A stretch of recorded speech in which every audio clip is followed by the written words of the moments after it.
Hello, this is Mark Sobowitz with the Clarion Voice. Today we are pleased to have with us Nick Medrano, the newly named youth pastor at Legacy Church here in Atascadero. And we're going to talk today about various things in his life.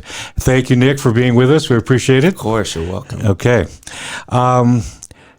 Earlier this year, you came back from a missions trip to Africa. And so I know we've talked about this in the past, but what was your biggest takeaway from the missions trip? What was the biggest impression that you had about the people there? Oh man, the biggest impression. The lifestyle and everything was so different there. The culture, how they lived, everything. But man, they still had a heart and love for Christ, like never seen before. So that was so huge to be so different and separated, both geography-wise and culture-wise, but yet still have the same love for Christ. So that was pretty amazing. Okay, so they had more of a hunger, do you think, for Christ? Yeah, okay. I would say there was more of a hunger. They struggled with a lot of things that we don't have to struggle with here, and there's a lot of supernatural over there. So they had to rely on God even more so than I would say some people think they need to here. Okay.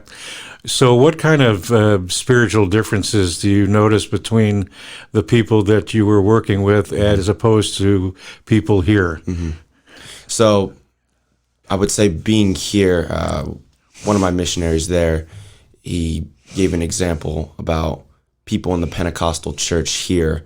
It's probably about a 20% to 80% that they speak in tongues. Like 20% of the Pentecostals here speak in tongues. There, it's about 80% of the Pentecostals that speak in tongues. So it's more normal to speak in tongues there, to have spiritual gifts there, than it is here. I haven't seen a whole lot of it here.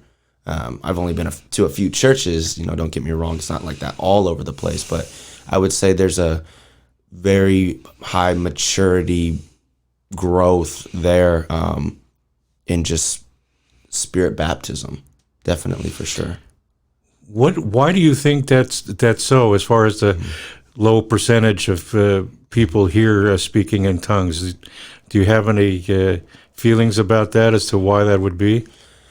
I would say because there's a lot of demonic activity there, and so people, they in order to be convinced that God is stronger than these demons, I believe the Holy Spirit, he uses different ways and different things to bring him in, to save him, to do his will. Okay.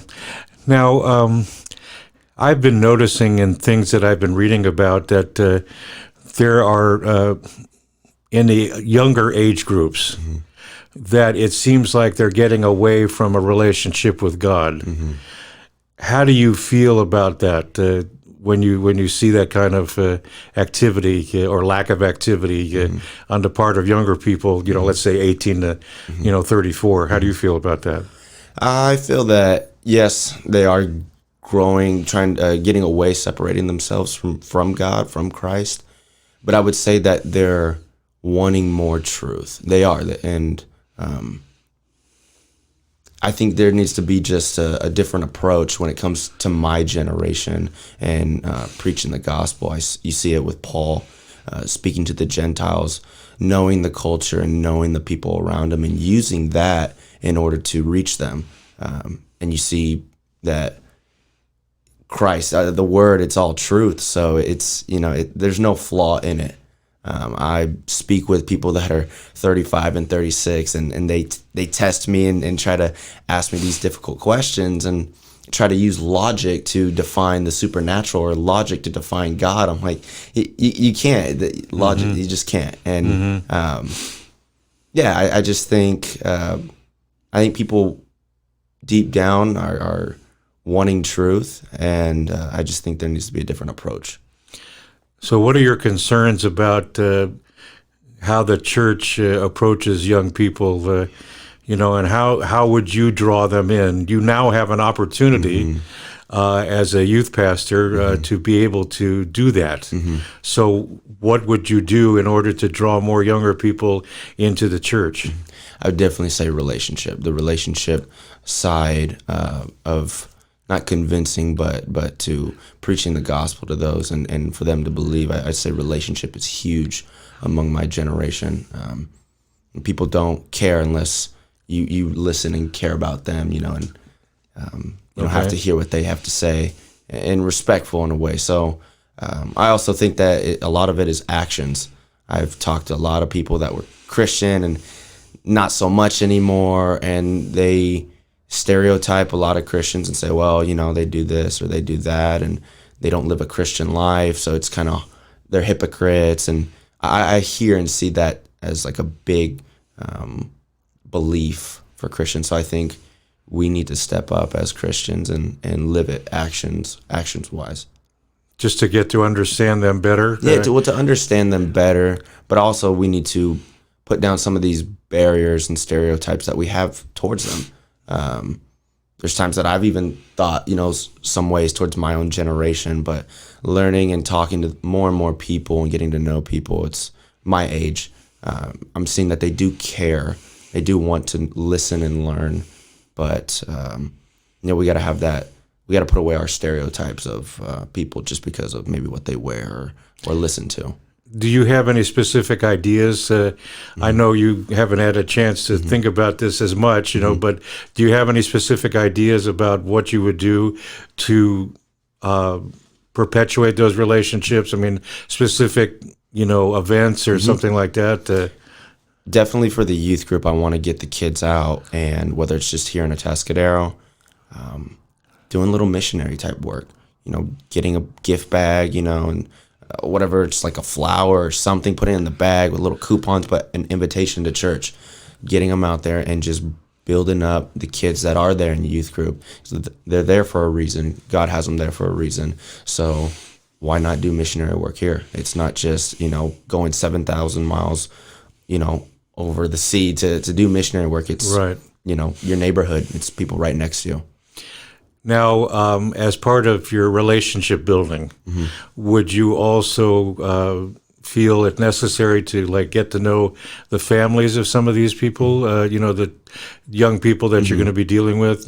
Get to know what their environment is so that you can be more effective. Of course, yeah, I believe that's huge, and I believe it's huge to build up the people that are around you. That leaders wise. You're only going to go as far if you're in unity, if you're together and you have one focus. So it's going to take time. Got to be patient. It's not going to. It may grow quick and it may take a while. Right. I mean, it could take years. I don't know. Right. But I'm not too worried about that. I just just got to give it to Christ, give it to God, and be obedient. Okay. And just wait and see what He does. Okay. This might be an odd question, but do you think that you're an influencer or a follower? I would say I'm an influencer, but I would be lying if I said there wouldn't be times where I'll be following. I'll be a follower at times, but it's been amazing coming back. There's been people that have reached out to me that have never reached out to me before, and said how much of an impact I made on their life, even though I wasn't really in touch with them, but them watching me from afar and seeing me travel and then come back and going all over the place and then preaching and posting sermons on my Instagram and just being connected. I've had people that just say Nick, keep going, you're doing the will of God, keep going, man. And it's just been a surprise, and it's been wow, we make a difference in people's lives, whether we're close to them or not. They see us still. Definitely. If there was one thing that you would want to say to your generation as far as relating to Christ and God, what would that be? It would have to do with love, for sure. God's love and His righteousness. Because that is something that is so distinct and so far away from my generation right now, is the righteousness and love of God. It's becoming more of a love and of ourselves a selfish love, of us wanting to be God and our misinterpretation of what love is, and then righteousness, the self-righteousness that is so profound right now amongst the people, and what we believe in our opinions, and just holding on to our upbringings instead of letting Christ and the Spirit interpret and apply His word to those certain moments in our lives. We have our own interpretations of why. Okay. Well, Nick, thank you so much for being with us today. If you like this video, please share it with someone. And, of course, like and subscribe. And until next time, this is Mark Sobowitz with a Clarion Voice.